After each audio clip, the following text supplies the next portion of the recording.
Roy Groba, informando desde Toledo. Ya está aquí con nosotros, ya les decía que desde hace unos minutos nos escuchaba nuestro invitado de hoy, Durán Lleida, portavoz de CiU en el Congreso. Buen día, buenos días. Buen día, muy bienvenido. buenos días. Veo que está un poco constipado, ¿también por los fríos? No, es un poco de alergia mañanera, no tiene nada que ver con catarro. Vamos a empezar hablando de las cajas. Dígame, aquí se ha comentado en la mesa si están en tan mala situación como para que haya que tomar estas medidas. ¿Qué piensa? Bueno, imagino que algunas sí están en mala situación, ¿no? No todas, por supuesto. Y lo que no era justo es lo que se proponía por parte del gobernador del Banco de España, dar un trato por igual y pronosticar un solo camino para el futuro para las cajas, que era el de quedarse en un estatus jurídico de fundación e impedirles intervenir en el ámbito financiero. Yo creo que la posición de la vicepresidenta económica del Gobierno es la correcta, es la que se pactó en su día con el sector, con la CECA, con Isidre Fainé, y vamos a ver la evolución y vamos a ver qué cajas necesitarán de esa capitalización y después los pasos que a continuación lógicamente deberá dar el Gobierno para subastar esas hipotéticas cajas que estén en esas dificultades y que necesiten de capitalización. Así que CiU de momento ahí sí que apoya esta decisión del Gobierno. Nosotros apoyamos la decisión del Gobierno en la medida que es una decisión pactada con el sector y es una decisión que entendemos necesaria. Lo que también añadimos a esa observación o ese apoyo, que llegado el día en que una caja X pueda necesitar ese tipo de ayuda y que pueda ser comprada, convertida en un banco, nosotros tendremos interés, por supuesto, que en Cataluña no perdamos peso financiero y que en cualquier caso podamos equilibrarlo con el conjunto español. Pero la necesidad de darle una vuelta al sector financiero y especialmente a las cajas de ahorro, la hay. Otra cosa es también que pueda ser esa una visión muy interesada de ciertos sectores bancarios españoles. Pero vamos, hay un problema con algunas cajas y hay que resolverlo. Lo que no es justo, decía antes, es tratarlas a todas por igual. Hablemos también de las pensiones, de ese posible acuerdo. Dígame, ¿es optimista? ¿Cree que antes del viernes puede haber, primero con los agentes sociales, ahora me cuenta con los partidos políticos?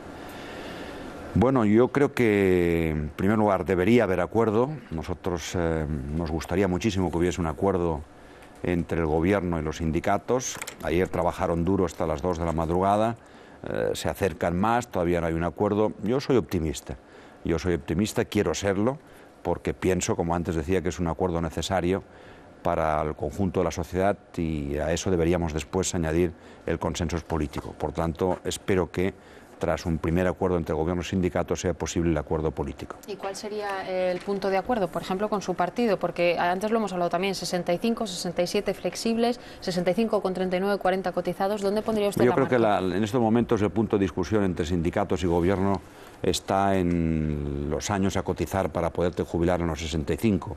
No tanto el que no se admita también la edad de jubilación a los 67, sino en cuántos son, si 39 o 37 los años necesarios de cotización para asumir la jubilación a los 65.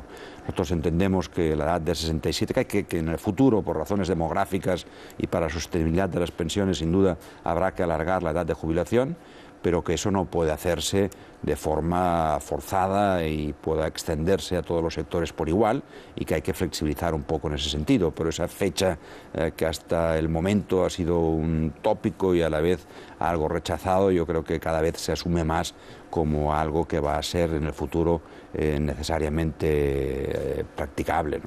Así que piensa que si esa cifra, me está diciendo, de los 67 aparece en el texto, no necesariamente hará que se levanten de la mesa los sindicatos. Yo no estoy en la mesa y por tanto no puedo hablar en nombre de los sindicatos y ellos tienen sus intereses que defender, los intereses de los trabajadores en materia de pensiones y ellos sabrán. Yo lo que sé es que no hay acuerdo, pero están a punto de lograrlo y que ambas partes están haciendo esfuerzos y notorios para que el acuerdo llegue. Y a partir de aquí serán los sindicatos los que tengan que pronunciarse por su boca y no yo en boca a los sindicatos, que de ninguna de las maneras les puedo representar, como tampoco represento al Gobierno, ¿no?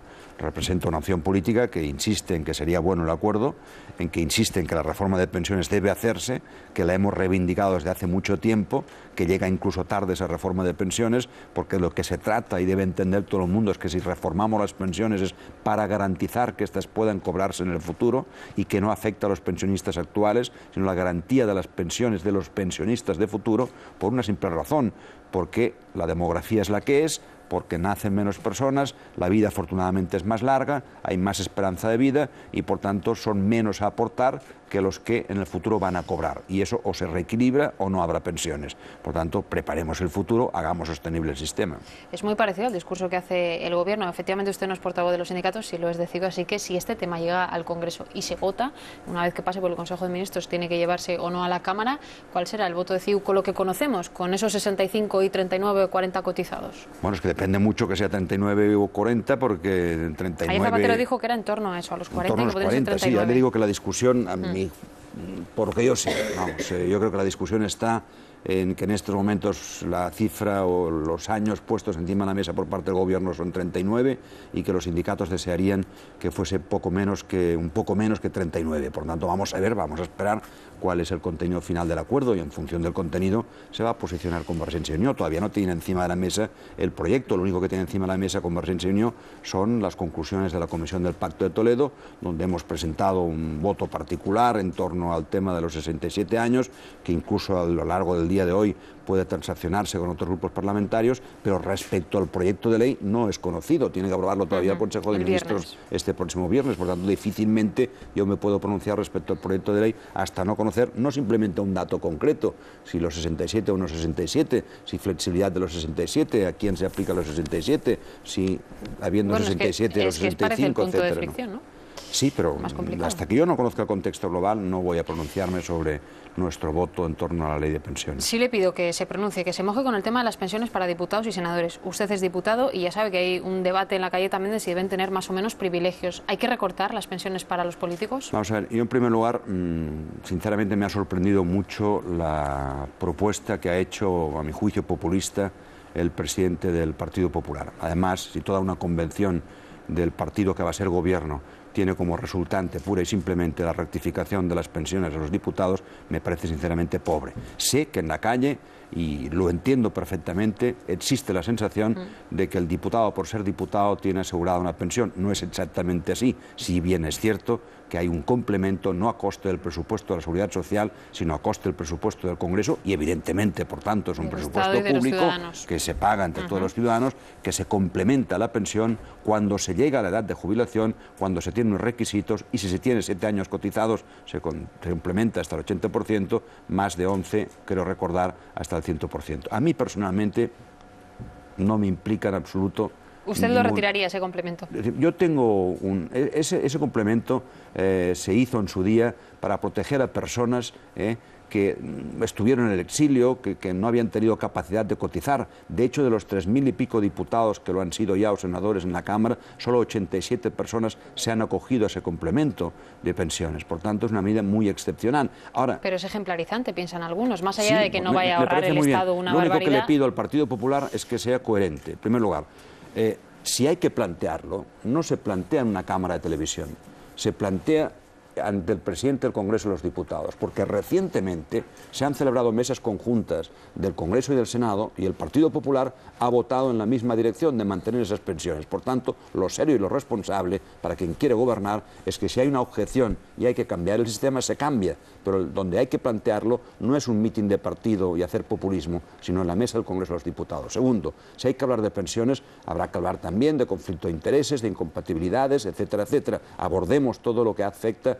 a la vida de un político en ejercicio. Tercero, abordemos también las pensiones o los sueldos que cobran los expresidentes del gobierno, que me parece también correcto. ¿Tienen que dejar de cobrar un sueldo público mientras tienen una actividad privada? Yo creo que sí, sinceramente. Si vamos a entrar en este terreno, entremos en todos los capítulos que abarcan este terreno. Me parece lógico que un presidente del gobierno tenga una cobertura de unos escoltas, un despacho, una secretaria, un coche y un sueldo. Pero a la medida que este señor deja de ejercer una vida pública dando conferencias o asistiendo a reuniones de su partido y pasa a hacer de lobista, para entendernos, en la compañía que sea, que es legítimo y respetable, pero a continuación no tiene sentido la pensión pública. Por tanto, hablemos de todo y hablemoslo en el marco que hay que hablarlo, que es en el Parlamento y no en los foros para hacerse el populista. Y hay algunos que plantean, también que hay que decirlo, algún tipo de medidas y se olvidan de que ellos o ellas son o serán disfrutantes de pensiones por haber ejercido cargos antes en otros gobiernos o en otros parlamentos. Por lo tanto, hay que hablar claro y de todo. Le preguntan aquí en Twitter sobre la ley SINDE, ¿por qué CiU ha apoyado ese texto finalmente pactado ayer con PP y el Partido Socialista? Bueno, nosotros desde el primer momento hemos dicho no he engañado nunca a nadie, y en mi blog han entrado muchas preguntas al respecto y felicitaciones por haber en su día votado que no.